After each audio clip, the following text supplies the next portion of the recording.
Hey everybody, welcome into the back room. I'm Andy Ostroy. And you will hear that Donald Trump never picked up the phone that day to order his administration to help. This is not ambiguous. He did not call the military. His Secretary of Defense received no order. He did not call his Attorney General. He did not talk to the Department of Homeland Security. That's Liz Cheney talking about tonight's primetime hearing. It's going to be the 8th hearing so far. Chairman Benny Thompson, who has COVID, will be, zooming in. And it's going to focus on Trump's dereliction of duty, his failure to act, his failure to lead, his violation of his oath of office, which, let me remind everybody what that is. Quote, "I do solemnly swear that I will faithfully execute the office of President of the United States and will, to the best of my ability, preserve, protect, and defend the Constitution of the United States." But what did Trump do? None of that. He sat in the White House, or stood in the White House, watching it all unravel on TV, watching people storm into the Capitol, watching rioters beat the shit out of cops, watching people get shot and killed. He sat and watched it on TV and did nothing. So this hearing is going to be a minute-by-minute, play-by-play accounting of the now infamous 187 minutes between the start of the violence and when Trump issued this video message. I know your pain. I know you're hurt. We had an election that was stolen from us. It was a landslide election, and everyone knows it, especially the other side. But you have to go home now. We have to have peace. We have to have law and order. We have to respect our great people in law and order. We don't want anybody hurt. It's a very tough period of time. There's never been a time like this where such a thing happened, where they could take it away from all of us. From me, from you, from our country. This was a fraudulent election, but we can't play into the hands of these people. We have to have peace. So go home. We love you. You're very special. You've seen what happens. You see the way others are treated that are so bad and so evil. I know how you feel, but go home and go home in peace. Now, mind you, I think that was like take 47 of that message, because the first 46 takes were something like, fuck you guys, you were right, you could storm the Capitol, to get to this point where in between all his self-serving victim bullshit, he says, go home. Like, to get to that point, literally, I think took about an hour of coaxing him into that. And you have to remember that when he put that message out saying, we want peace, we don't want violence, we want this, we want that, that was after he sat and watched all of those things happen. So this message was completely meaningless when it came out. And so tonight we're going to hear from two witnesses, Matthew Pottinger, who was a member of Trump's National Security Council, and Sarah Matthews, who was Trump's deputy press secretary. Both of these people resigned, I think, the day of J6. And it's important to note that these are not like deep state Democrats. These were Trumpers. These were loyal Trumpers who finally drew a line in the sand and said, what happened today was insane. And they walked. So we're going to hear from them tonight. We're also going to hear things probably about how, Pottinger and Pat Cipollone, Trump's former White House counsel, and apparently like 3 p.m. stormed into Mark Meadows' office and was like, we haven't called the National Guard yet? Trump's inaction in those 3 hours. I mean, people are now talking about like manslaughter charges because he literally he not only incited this insurrection, he called for more violence, wanted his vice president hung. He was agreeing with everything these people were doing that day. And I mean, I'm not a lawyer. I'm not a criminal defense lawyer or a prosecutor, but if people die in something like that, well, maybe there is a manslaughter charge that's headed his way. I would just like to see his ass thrown in prison for the obvious stuff, because I think that's 100 times more than enough. Another thing that happened this week, which I loved, was a statement that was given by Attorney General Merrick Garland. No person is above the law in this country. I can't say it any more clearly than that. There is nothing in the principles of prosecution, in any other factors which prevent us from investigating anyone who's criminally responsible for an attempt to undo a democratic election. Nothing stops us. Even a former president. I don't know how to, maybe I'll say that again. No person is above the law in this country. I can't say it any more clearly than that. Now, it's important to point out that the reporter that you heard, he screamed out, even a former president. Now, Merrick Garland is on the hot seat, and he has been. And there's a lot of nattering nabobs of negativity who do nothing but complain about Merrick Garland, the Justice Department, the J6 committee. These are people who just get up on their soapboxes every day crying about how nothing's being done, everybody's ineffective, incompetent, that Trump's not going to be indicted, he's never going to serve a day in jail. And in this clip, it's almost like you can feel sorry for Merrick Garland, because you hear in his voice saying,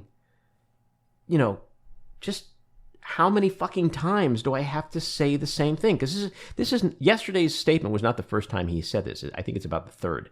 How many times do I have to say anyone who was involved will be prosecuted? And I'd like to say to my fellow Democrats who are impatient, and I understand the impatience, I understand the frustration, but we're not talking about some dude who walked in and held up a liquor store. Okay, we're talking about one of 46 people who have served as president of the United States, potentially being indicted, convicted, and imprisoned. This doesn't happen overnight. This is not some Banana Republic investigation where we're going to just have a 2 days of a trial and then hang somebody. This has to be done methodically. It has to be done with great competence, so that when a case is brought, an indictment is handed down, the charges can stick and there's a prosecution that's going to be successful, that Trump will go to jail. So I just think people need to chillax and just say, okay, let this man do his job. He's not a grandstander.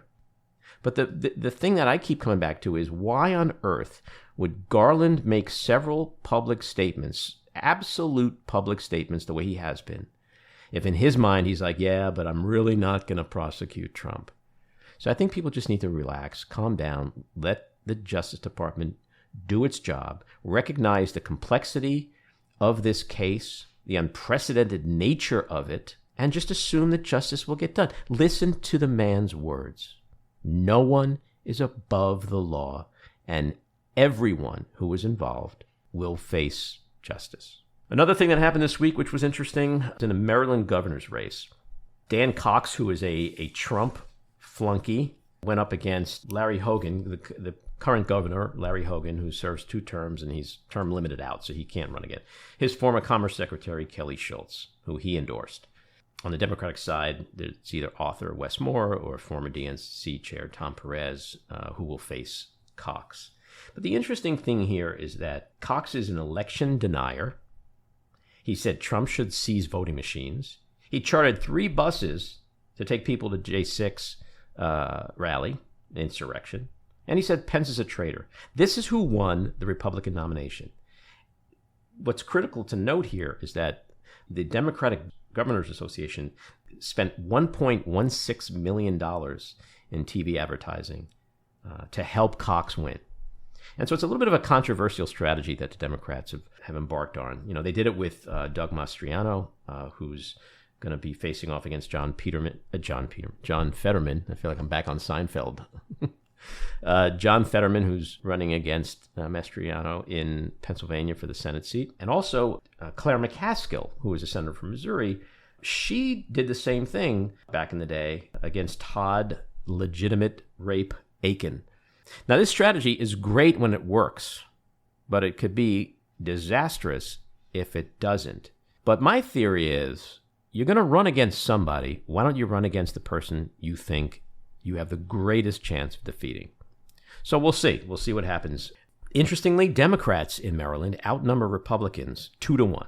And the state hasn't backed a Republican presidential candidate since 1988. So maybe this is going to work like a charm.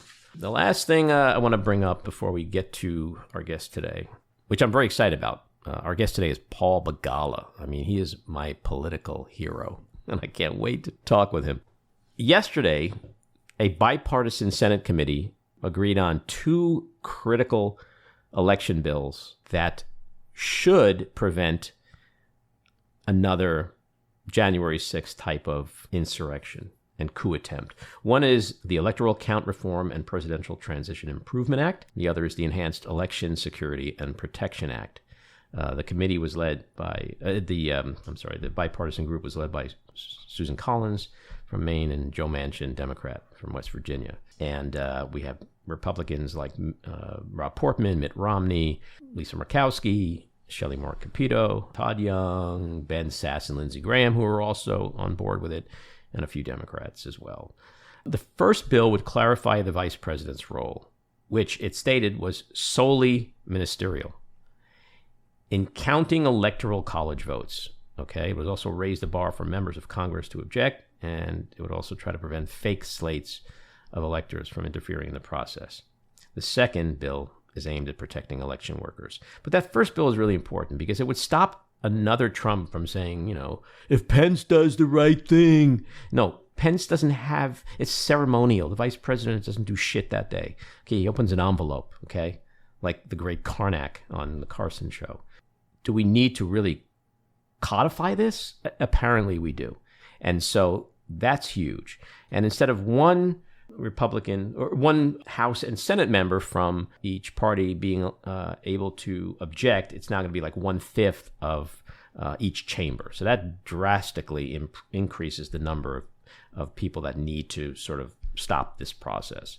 This is important stuff because what's happened in the last couple of years is that Trump and the Republicans have sort of bottomed up their strategy on the state level with electors, and that was another thing too, that this is going to protect against fake electors being put forth. They're trying to work within the system on the state and local level and the elector level to counter what they faced in 2020, which is why he wasn't able to steal the election.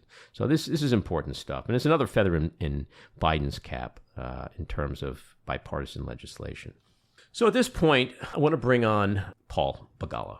I'm really excited to talk with Paul. Paul is a CNN political commentator and New York Times bestselling author. His most recent book was the election year hit, You're Fired: The Perfect Guide to Beating Donald Trump. He's also been a columnist for Newsweek and The Daily Beast and was one of the founding contributing editors of his late friend JFK Jr.'s magazine, George. But perhaps most notably, Paul helped engineer Bill Clinton's winning presidential campaign in 1992 with his partner, James Carville. He later served as counselor to the president, serving as one of President Clinton's closest aides and coordinating policy, politics, and communications. In the 2012 campaign, Paul was a senior advisor for the pro-Obama super PAC, making him one of the few people to play a critical role in electing 2 different presidents. Paul remains a top political consultant for campaigns across the country and around the world. He's taught at the McCourt School of Public Policy at Georgetown University, the University of Texas School of Journalism, and the University of Georgia School of Law. Welcome into the back room, Paul. Andy, thank you, man. It's great to be here. It's a lovely and well-appointed back room. Yes, it literally is a back room of a store in the Hudson Valley. It's this great little studio setup, and so I'm literally in the back room. Okay, can I ask you, why are we not in the back room of the candy store? That's where I want to be. That's a good question. See, I'm a loyal listener. I don't know. I mean, I'm going to work on that. Get a guy like me, jack him up on M&Ms. Well, you send me your address. I'm going to send you some candy. So, thanks. So before we actually... Well, this is great. I'm glad you've launched this thing. I think it's going to be a lot of fun. Oh, it's so much fun. It's like either that or put my fist through a glass window. So I get to vent, Venting is very important. Yeah. Absolutely. And everyone needs a podcast today, right? Because we don't have enough podcasts. Well, it's the new, the 28th Amendment, the Constitution requires every American to have a podcast. So I'm happy to help you with yours. Great. Thank you. So you, Carville, Stephanopoulos, Cantor, Lindsay, Rahm, all the guys. To me, you guys are like the Beatles of politics. Okay? Because to me, who's Yoko? Ken Starr, I guess, or something. I don't know. Yoko did not break up the Beatles. Okay, I'm going to go on record with that. Okay. No, it had to be centripetal forces that just yes, or the Beatles themselves. By the way, honestly, I still talk to James every single day for 39 years. I still talk to Ron every single day. Now he's in Japan. He's our ambassador. So it has been every single day until he left for Tokyo. And I have to say, I'm in like withdrawal. Are you guys once or twice a week? Are you guys planning a coup? No, we can use that kind of coup. Because I was going to say that when you helped Bubba become president, that I love music. So musically, that to me was like Sergeant Pepper hitting. Like that just transformed political campaigns and politics. People still talk about it. They still quote you guys, and we're sorely missing that today. So I just want to say that I'm a huge fan. You're a political hero of mine. So you all got to work for a president who was brilliant, passionate, inspiring, dripping in charisma and likability, right? So then you look at like Trump, right, and people who went to work for do you ever think about like what were those guys thinking? Like what was it like to work for that kind of president? I've been in this business all my adult life. So I have friends who went to work for Trump. And, they sort of went in three different ways. Some became terribly disillusioned. Turns out, who'd have guessed? It turns out he's not always honest, and et cetera. So they left. Some were true believers, and they really believe in that stuff. And then the third group, which is the largest, are people, it's like that Glenn Campbell song, there's a load of compromising on my road to my horizons. The Rhinestone Cowboy. They're the Rhinestone Cowboys. And, you have to be aware of that, those incremental compromises. And you wake up one day and he's sending an armed mob to murder the vice president. And I try not to judge. I really do. I really do try not to judge. But how could you not? The people who know better, and that's the majority of them. It really is. There's not that many people who wake up in the morning and think, gee, let's ban every Muslim from the country. Gee, let's shake down the Ukrainians and keep them from getting life-saving aid as Putin is invading so that we can dig up dirt on my opponent. I mean, very few people, seriously, including Republicans, but they make these daily compromises and then they wake up one day and they're gone. So what do you think? I mean, you and I are probably somewhere around the same age. We're men of, young 40s, right? Hell, yeah, exactly. Yeah. And so my whole life, all I hear about is like power corrupts, right? So do you think that's what was that what it is? Like you just somehow get close to that Oval Office and somehow every norm and boundary and principle you have gets compromised? Yes, it is. It's why the founders were geniuses. You have to have these checks and balances. You have to have these guardrails because ambition is such a powerful drug and it's such an addictive drug. The more you're in it, and especially people like me come out of campaigns. Campaigns are very clear. They're a clarifying event. There's team R and team D, and you want to beat their ass. And anything you can do within ethics and the law, you're going to do. And that, I'm telling you, that I still feel it. I haven't been in a campaign in a number of years, but it still motivates you that way. Carville just interviewed Tim Miller, a Republican strategist, who he says, I haven't read his new book yet, but I'm sure it's quite good. And he says it's that the smell of cordite, Then you happen to win and you wind up in the Oval Office. And that is such power. This is such a drug as well. So you begin by saying, well, I hate the other side. I don't really like Trump, but gee, I hate the Democrats. And then they wind up in there, and it is the Oval Office. And I think the guy disgraced it, and I think he was a threat. He wasn't just an embarrassment. Still is. He wasn't, still is, right. And he still is. But that's I think what happens. It begins with negative identification. Okay, so you mentioned my Texas Longhorn hat. I have 4 boys. They're all in their 20s. Only one went to the University of Texas, where my wife and I went. But all 4 of them, Andy, I swear to God, if you call any of my sons right now and say, Johnny, what time is it? He will say, it's 12:37 and OU sucks. Because Oklahoma sucks. Right. It's science. Right. You know, the only reason Texas doesn't fall in the Gulf of Mexico is because Oklahoma sucks. Well, that's negative identification. That's an easy way to build a tribe. Right. And it's much easier than saying, I love Texas. Right. Because I do love Texas, but it has massive faults right now, politically, governmentally. So you hang in there by saying, OU sucks. Right. Right. And, so when you that's what a lot of the when you talk about that kind of thinking, and then flip it around, as I was saying before, and like the opposite occurs, like you are addicted to the promise, the hope, America's progress, the future. You know, like when you think back on your time in the political Beatles, like what's one of the first things that comes to your mind when you reflect back on that period? Well, there were big things, like beating the NRA, coming out of Texas, being a part of gun culture. I'm a hunter. I own 25 guns, none of them pistols, none of them ARs, because I'm a hunter, not a killer. And I respect guns and gun ownership, but they are fearsome devices, and they have to be well regulated. And Clinton, coming out of the South, he came from a state where more than 50% of the people in that state had a hunting or a fishing license or both. And he took on the NRA, beat their ass, with Joe Biden writing the bill, by the way. The Brady bill, Salt Lake meant he got Ronald Reagan on board. He got Gerald Ford on board. That's a big thing. And I guess I think about it a lot now. I heard Fred Guttenberg on your podcast, and he's just such a hero. And the fact that he, like you, has channeled his pain into purpose is really admirable. So things like that, AmeriCorps. Okay, I think if anything's going to save us, it's going to be service. We serve with people who are not like us, and we bond. The things like that. I played a tiny role in a very big historical sweep, but I was proud to do it. And then there's the personal things. You know, the guy was so good to me personally. It's so good. He and Hillary treated my family like we were their family. Just, you couldn't imagine someone being more kind. A lot of presidents are very aloof. Clinton is very familial.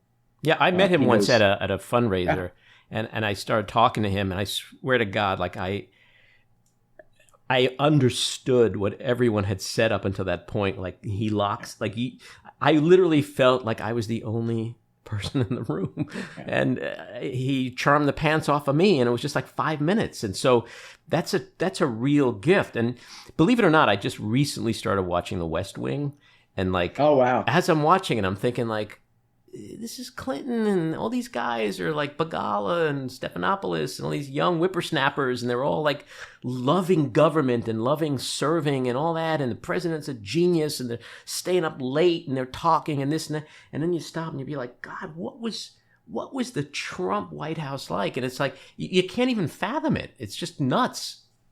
I asked one of his very most senior aides that question. In the first term, the Clinton White House was more like a graduate school seminar. We were bumping into each other and talking too much, to tell you the truth. But over time, we learned what we were doing. And by the second term, with John Podesta at the helm, we were I'm serious, we knew what the hell we were doing. And I think did a lot of good there too, but less drama. So I asked this exceedingly high-ranking Trump official what it was like. This is the first year of his term. And he said, you wouldn't last a day. And I said, why? And he said, because you're used to like people stand when the president walks in the room. You don't go into the Oval Office unless you're summoned and requested. He's like, this is utter chaos. It's total chaos. And he said, I said, why? And I swear to God, this is what the guy said. Because he's a madman.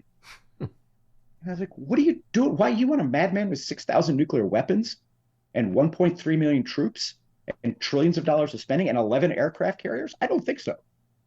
But he was serving the madman. Well, I always say he's a sociopath. We actually had a sociopath as a president. Before we get to the hearings, I want to ask you one other thing. Yeah. Since I am such a fan, I sat for a few times in the audience of Crossfire back in the day, and loved that show. Whenever I would travel for business to DC, it was always like book those tickets in advance. And I gotta say, I mean, I didn't agree with him, but I kind of liked Tucker Carlson, right? Like a lot of people did. Like, what the hell happened to this guy? When is it what we were saying before about power corrupting and all that? Is that all it is? Because he went so far to the right. Yeah, I don't know is the honest answer. He and I were terribly close, and I have not criticized him in public because we were very, very close friends. Mm-hmm. You know, we're not in close touch now for obvious reasons, because I can't stand what he's saying on TV. Right. Now, I'm a very faithful Catholic, and they teach us, Nancy Pelosi says this all the time, love the sinner, hate the sin. Right. And that's a real central tenet of Catholicism. So I can tell you, I love Tucker. Can't stand what he is saying and doing in his TV show. Yeah, you know, it's interesting you say that. What my late wife once, not once, many times said to me, you know, when you look at people in this world who anger you and do bad things to you, rather than get angry back, try to think about like why they do what they do. It can help you. You know, she wasn't a terribly religious person or spiritual, but I thought it was a good life lesson to kind of say, okay, this person's acting like a jerk, but like, is it just because they're a jerk or because there's something that happened 40 years? Like, and it does change your perspective in that moment, and it allows you to maybe deal with people, difficult people, in different ways sometimes. Yeah, I totally agree. And to take it out of the religious realm, look at George Lucas. Right? If you give in to the dark side, you become the dark side. Or Dr. King. Right? You only answer for hate. Yeah. So I strongly disagree with every word the guy says. I've broken more TV sets throwing shoes at him. I turn up the brightness button, but he doesn't get any smarter. But I really, seriously, I hope your listeners too. You can't give in to hate. Yeah. You can't, because this is heavy shit. Yeah, these days it's not easy to subscribe to that, Paul, but I do think people are trying. But it's not easy. Who said to me the ultimate thing on this? He didn't say it to me. President Clinton became very close friends with Nelson Mandela. They were both presidents. Mandela came to the White House, had the honor of meeting him. And, you know, particularly like going through that impeachment, the affair, the scandal, Clinton had a lot of bitterness. He did in the moment. And his friend, he used to call Mandiba, his friend Mandela, calls him up and says, Bill, you have to let go and you have to forgive. This is a man of supreme moral authority. And he said, when you hate someone else, it's like drinking poison and thinking it's going to hurt them. Right. And, you know, thank God I've never been through anything like Clinton or anything, God knows, like you. And so it's easy for me. I've never had a bad day in my life. But Clinton's lesson from Mandela is, I think, an important one for all of us. Yeah. So let's talk about the hearings a little bit. We got a big one coming up tonight, the eighth hearing. How do you think they're going so far in terms of impact, effectiveness, and needle moving? Perfect. I mean, I used to work on the Hill, and then I work in the White House. I've been around scores of congressional hearings, investigations. This is the most effective. And I was a kid during Watergate. I think this is even more effective than Watergate. And it's because, Andy, they brought in somebody like you. They brought in a storyteller, a producer. And it's so hilarious that the Democrats have discovered after 75 years this new technology called the TV. So they brought in a TV producer. And it shows. You know, for years they would bring in writers, they'd bring in technical experts, they bring in lawyers. Finally, they brought in a storyteller. And you know this because you produce films. Every hearing, well, first, most importantly, it's limited to 2.5 hours. Chairman Thompson, I know this from sources on the committee, the chairman has said nothing goes beyond 2.5 hours. And someone on the committee asked him, and he said, go back to ancient Greece. Aeschylus never wrote a play that made you sit in a seat for 2.5 hours. There's no, you know, except the worst operas, nothing lasts more than 2.5 hours. And he had, one of the hearings was scheduled for 4 or 4.5. And Chairman Thompson made that member cut it with a machete. So that's the most important thing, right? He can hold the audience. But then structurally, I mean, you know more about this than I do, but a great TV series, the first 10 minutes is a car chase and the last 10 minutes is a cliffhanger. And in between is substance and plot and character development. But every one of their hearings starts with a car chase and ends with a cliffhanger. That's and interesting. I think it's great. Yeah, no, it seems like it does seem different than what Democrats typically do, because being a Democrat, I'm often most critical of my own party because they can't seem to master the messaging the way the Republicans have, the way you guys did, But then again, you were the Beatles, so there's only one Beatles. But they're doing it now. I just want to be Ringo. That's all. I just want to be Ringo. Just hang out with these geniuses. Ringo like was Carl I say this as a drummer. Ringo was the heart and soul of that band. All the other guys get the credit, but without Ringo, you don't have anything. Exactly. That's why they fired poor Pete Best. Poor Pete Best. Can you imagine in whenever you have like a low day, always think about like it could have been worse. You could have been Pete Best, right? My God, what that guy must have gone through. Oh my God. Anyway, so yeah, I agree, but there's also this chorus of criticism about are they doing enough, and like what would the Republicans do? Should the Democrats be doing this like every other night for 5 hours, which you've already addressed? Michael Steele thinks it should go into January. Like, is there something you think is missing that you'd want to see differently? No, I want to see the report because that's going to be definitive. And I hope and expect that they're writing that for history, not for the election cycle. That this is going to matter. I can tell you, I defended President Clinton in his impeachment. I was part of the impeachment team. One of the first things I did, I went back to the Federalist Papers. What did Hamilton say about impeachment? I went back to the Watergate hearings. I watched Barbara Jordan, who was my wife's professor and mentor. I didn't really know. I met her through my wife, but my wife was close to Barbara. So I watched her. She's long dead, and she still spoke to me. I sat there in the West Wing playing tape of Barbara Jordan speaking about the Constitution. It inspired me. So the record that they're building, this is going to last for centuries. And I hope that, and I believe they will write the report that way. The fact that they have produced such great storytelling really, really matters. It does. But then now, at the end, I want the volume for history. I want the complete history. Because every time I'm learning something, I thought I knew. Right. Well, that's been the interesting part. It is. They are creating history every time they have a hearing. I want to play a clip from Jamie Raskin. And our hearing next week will be a profound moment of reckoning for America. He's referring to tonight. Is that kind of hyperbolic, or do you think tonight is really going to be like, the finale of secession? Yeah, I think it will be. I think, again, I had the honor of working in the White House. The President of the United States is the most powerful person in the world.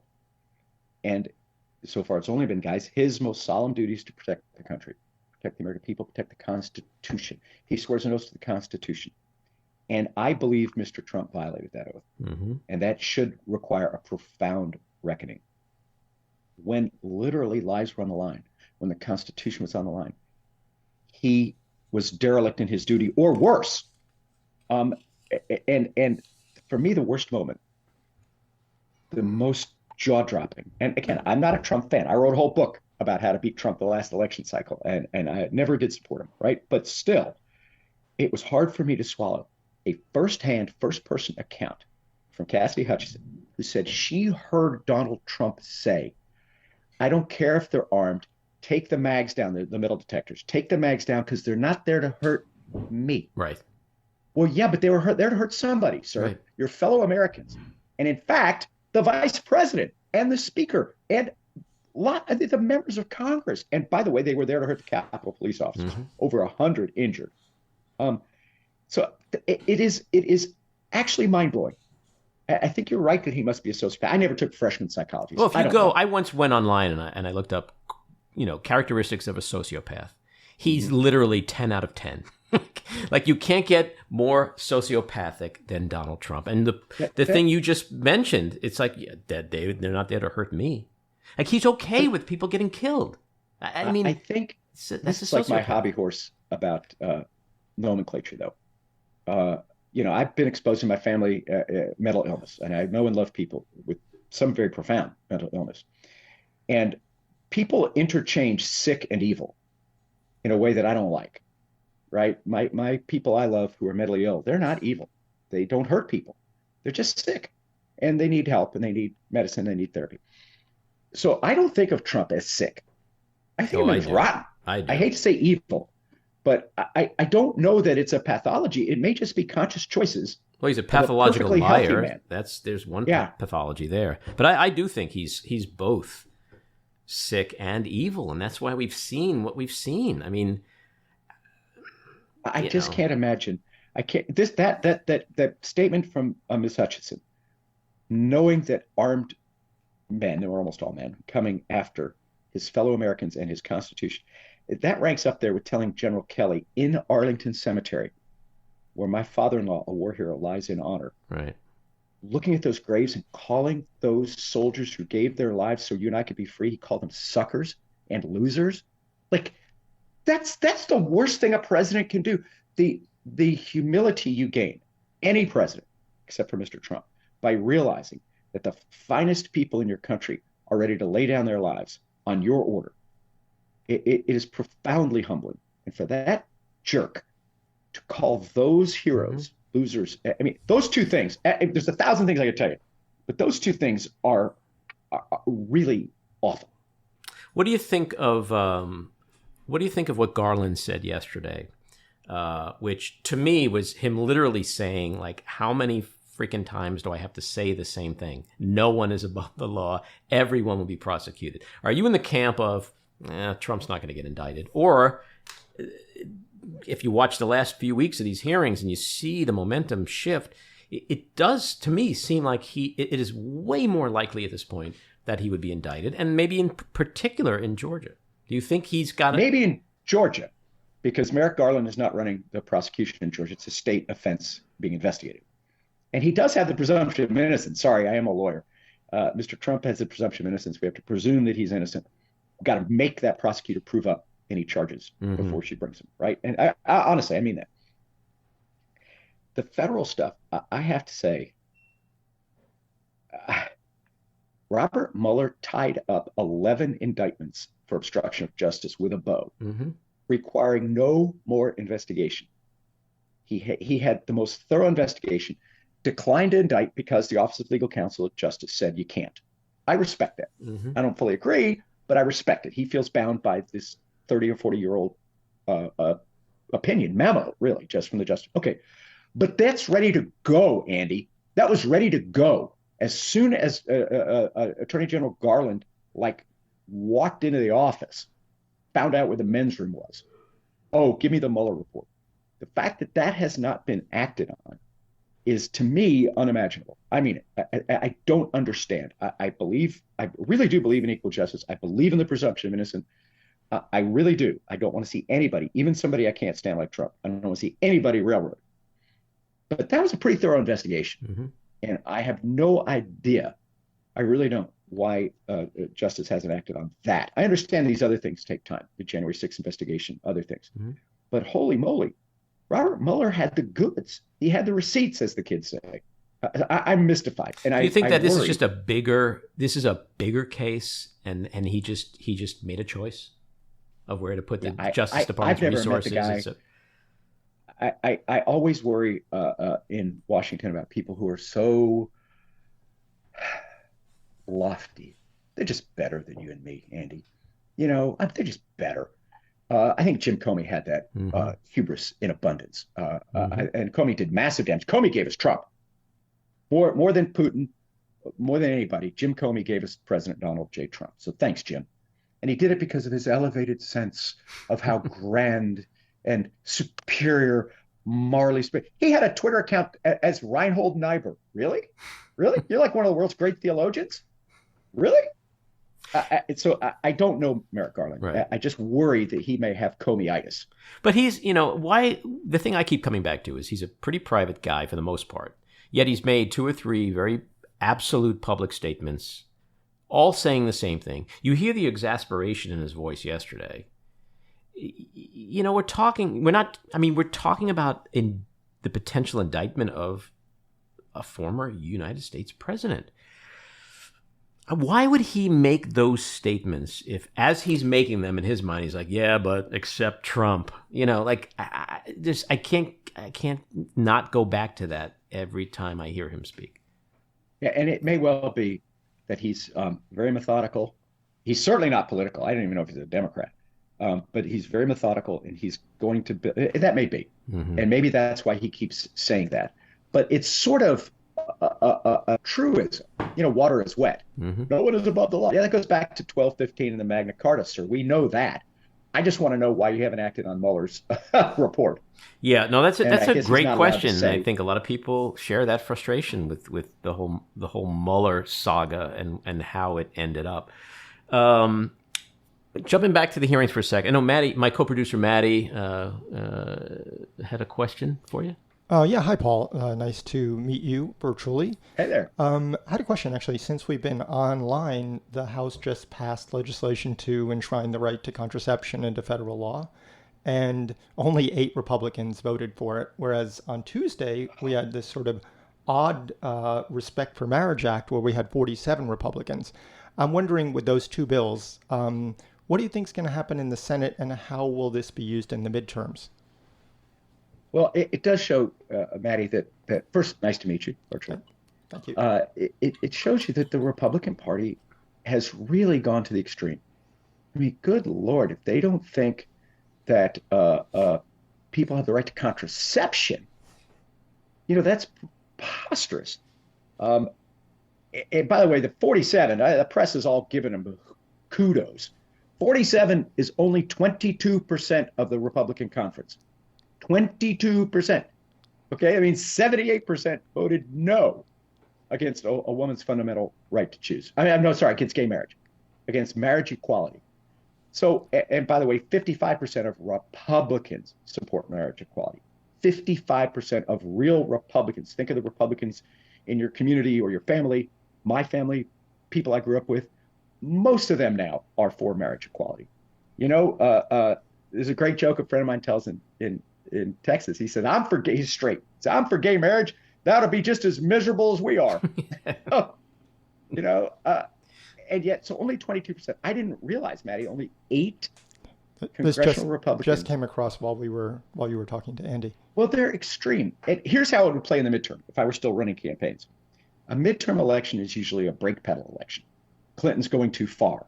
Obama's going too far. All that healthcare and stuff. So people said, okay, we don't want so much healthcare. But whatever. Voters wanted a brake pedal. They certainly want a brake pedal on Trump as well.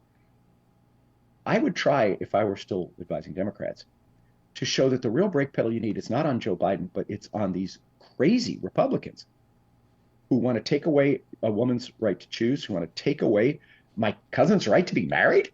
Holy smokes. Who want to take away anybody's right to use contraception so they can avoid an unplanned pregnancy and a potential abortion. I mean, that's going off the rails. I told Andy earlier, Maddie, I'm a faithful Catholic. Well, the data is that 97% of Catholics practice birth control and the other 3% lie. So that's my faith. But most religions, of course, support or encourage or allow contraception. And, I think very few of us want the state house to become the church house. Mm-hmm. So let's stick with the midterms for a second. The conventional wisdom is that the Republicans are going to take the House. But my thinking is that in the last 6 years, we've seen nothing but conventional wisdom be defied, right, on every conceivable level. And so these issues, Roe, contraception, gun violence, right. Your partner, your ex-partner, maybe he's still a partner in some secret business that you guys have, James famously said, "It's the economy, stupid." Right. That's the conventional wisdom.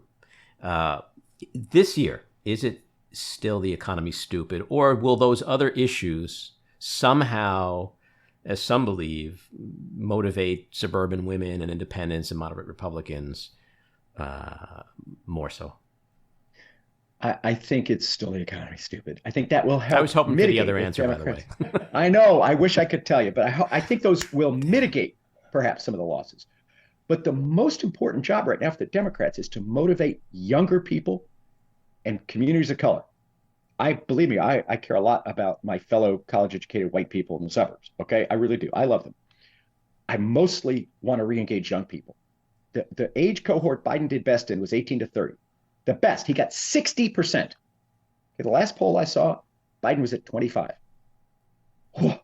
When you go from 60 to 25 with younger voters, and younger voters, even younger conservatives, are pro-gay marriage.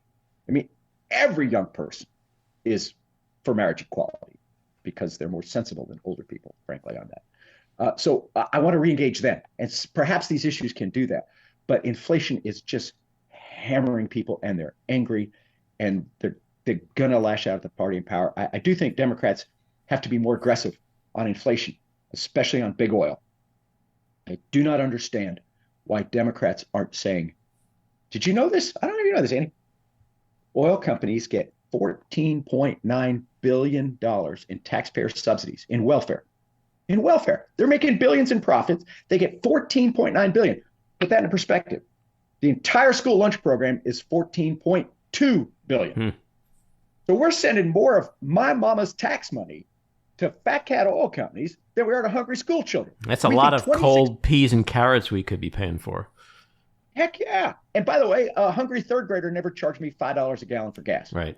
So how about we start, Democrats, by taking on big oil, who's ripping us off at the pumps, and taking our welfare. I'd do both. I would take away their welfare at the front end, and I would tax their windfall profits in the back end, channel all that money back to the middle class and working people and poor people. Yeah. In other words, that would be an anti-inflation program that I could get behind. There are things we can do. I hate it when the people say, well, there's nothing the president can do about inflation. He can't do everything. Well, but as Bill Clinton used to say, he ought to get caught trying. Let's stick with Biden for a second.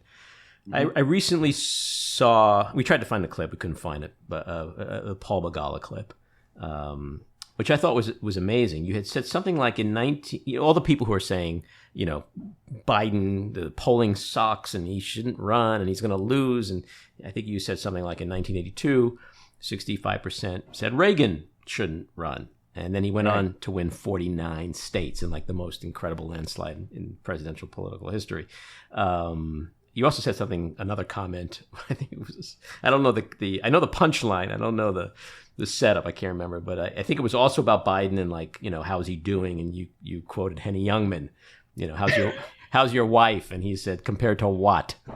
So, Biden got me a lot of applause when I got home. The thing that I don't understand about Biden, and you really just hit the nail on the head before, it's like, in an age of toxin partisanship, he got 3 major bipartisan bills passed: infrastructure, gun reform, and hopefully soon this election stuff.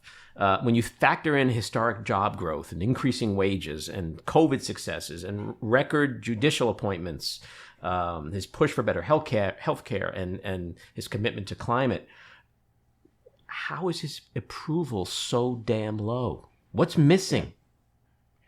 You know what's missing? Party loyalty. I mean it. I think this is, I might write on this because I haven't really formed it precisely, Andy, so bear with me. The Republican Party is loyal to a fault, right? And that fault is Donald Trump. They stick with him when he sends a mob to kill them, and they still stick with him. Joe Biden got the biggest investment in the middle class since FDR, the biggest investment in infrastructure since Eisenhower, the first gun safety law since Clinton, biggest expansion of healthcare since Obama. And the Democrats are whining. Yeah. The left is telling those young people he hasn't done enough. By the way, Joe Manchin, from the center of my party, the right of my party, is blowing him up.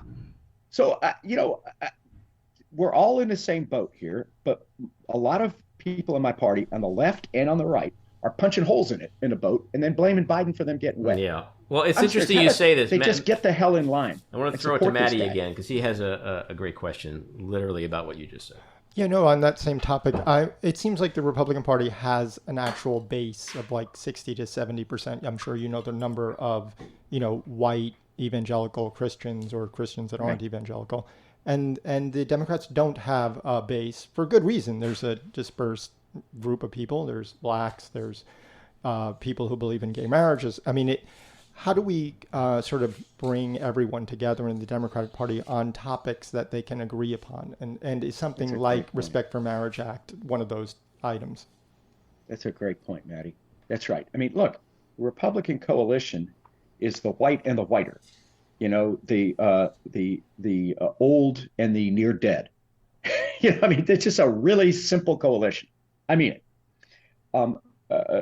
Democratic Party is very, very broad. It's every race, every religion, everything. So we want to hold them together. But we do have a base. This is where I disagree. And it's the press always gets this wrong. They think of the base of the Democratic Party as the overeducated, over-opinionated, over-caffeinated white leftists on Twitter. Who are a total pain in the ass. I suppose I'm one of them. But they're a pain in the ass, and they're not the base of the party. The base of the party, if you think about it, it's a church lady in Orangeburg, South Carolina. It's people of color, especially women of color. They are the heart of the Democratic Party. They're the base of the Democratic Party. Now, they're not spending a lot of time on Twitter like I am. Okay, they don't punch above their weight. All they do is, run the country and save the Democratic Party and elect Democrats to office. And so, I thought it was critical that the president finally put an African-American woman on the court. She's amazing. I don't know her, but I've read her stuff. Justice Jackson, she's amazing. Democrat, if I were advising Biden, I'd say, here's the program. Build back Biden. And you build back by starting with your base. And the people who made Joe Biden president are not the well-off white leftists on Twitter. It's communities of color. It's Black people, Black women, Hispanics, Asian Americans, Native Americans, immigrants. Start there, sir. And don't worry about pleasing the bologna sandwich BS artists on Twitter. Get back to the real heart of the Democratic Party. And you talk to those folks, and I do. And it's right in that kind of middle class meat and potatoes. Mm-hmm. Obviously, they want marriage equality. Obviously, they want women to have equal rights, and they got to have voting rights. But they're basically talking about jobs, healthcare, inflation, education, crime. The kind of middle class stuff that Democrats are good at. And then also, we lost the white working class too. Everything you just said is what should appeal to the white working class. I'm not sure how exactly we lost the white working class. I have my own theories. Sometimes I think it's all racism and cult of personality, and other times I think other things. But how do we get those people back? Yeah, it's hard. Because that's the people we do stuff for, right? Well, that's the thing. The party that invented the weekend. My wife watches Downton Abbey. I haven't seen it, but she said there's a scene where one of these rich ladies in England 100 years ago looks up and says, "Weekend? What is that?" Democrats invented the weekend by having wage and hours limited. So we have lost them. Now, a lot of it is the way we talk and who we put up. I think again, Biden is president because he's not. He talks more like the factory floor than the faculty lounge, mm-hmm. And that's the real heart of the Democratic Party. It's my great uncle Billy was a steel worker. My grandfather was an electrician, and those people built the Democratic Party. The Democratic Party helped build the middle class. And somewhere along the way in my career, we've lost that thread. It used to be if you had your name stitched over your pocket, you're a Democrat. And if you had your initials on your cufflinks, you're a Republican. And of course, I want my fellow college-educated, well-off white people, again, which I'm one. But we've given the old Heisman to a lot of working-class folks. And I think you got to begin by showing respect, by understanding that there's a lot of pain. I mean, good God, this opioid crisis is taking thousands and thousands and thousands of us. And it looked like nobody cared. Donald Trump certainly didn't care. But it looked like the Democrats, I think, didn't do enough. So I think you got to show respect, but you got to start with those economic middle class issues rather than the more divisive social and cultural issues, where I'm down the line, liberal on those. But it's the emphasis. One of my favorite candidates this cycle is Tim Ryan, he's a congressman from Ohio. All he talks about is making Ohio the land of jobs, just bringing back work, jobs. Now he's voted for the women's right to choose and all that. He's great on social issues, but that's not his emphasis. That's not what he leads with. He leads with middle class economics, and he's happy. He's running against a vulture capitalist who's spends all his time somewhere between Malibu and Mar-a-Lago. Didn't spend a lot of time in Ohio. So to me, that kind of populist economics is a way to try to win someone back. Sure. I mean, just listen to, if we just go back and remember the populist rhetoric of and policy talk of Bernie Sanders or, Andrew Yang's guaranteed income. Like, these are not complicated things. Just tell people you're going to help them financially with healthcare. You're going to provide for better public education, all the things that matter, and just talk about that over and over and over and over and over again and make promises. Now, it's politics. You're not necessarily going to, be able to live up to every promise you've made. But I think part of the problem, like you said earlier about like, Democrats thinking they were always over intellectualizing everything and thinking they're better than it's like, oh, we can't make a promise if we're not really gonna but if you're up, if you're not tethered to reality like Republicans aren't, like, it's like, but it's politics. Just say the things and because you're really actually trying to do them too.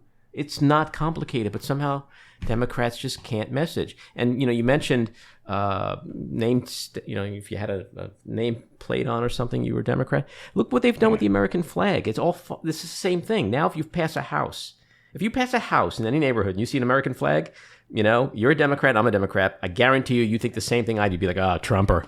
And like, when did that happen? When did the American flag become like the symbol of insane? I don't let that happen. I fly the American flag every day at my home.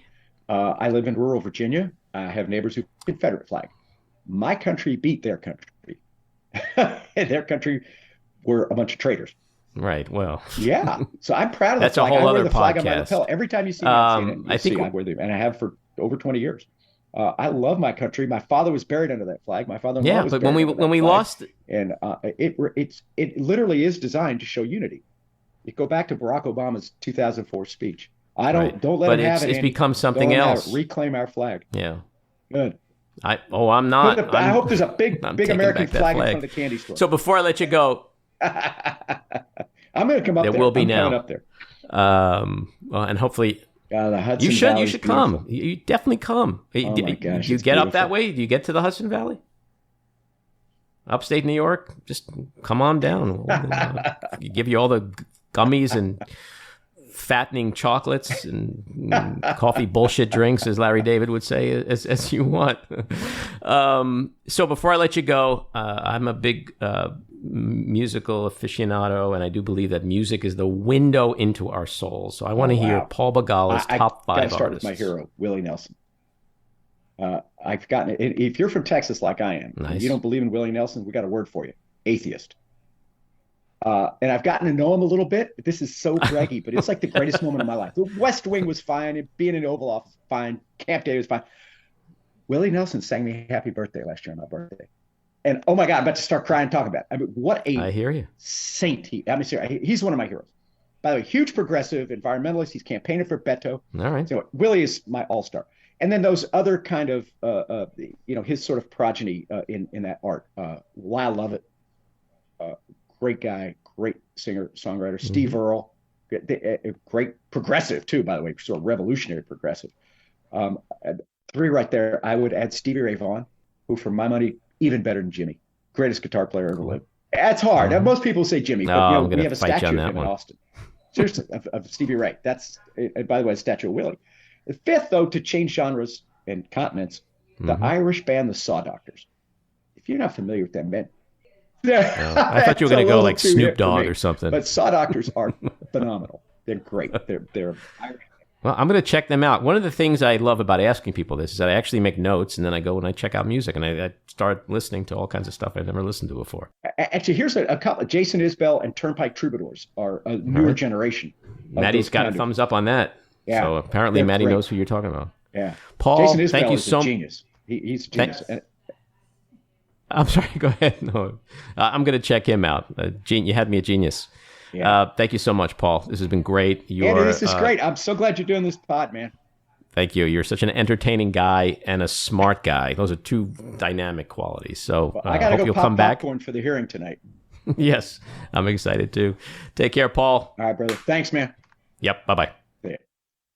So there you have it. Episode 6 in the can. We'd love to hear your thoughts. So leave us a message at 845-307-7446 or email us at backroomandy@gmail.com. And you can follow me on Twitter at Andy Ostroy. At this point, I want to say thank you, Maddie Rosenberg, engineer and producer extraordinaire. Cricket Lengyel for our logo and design.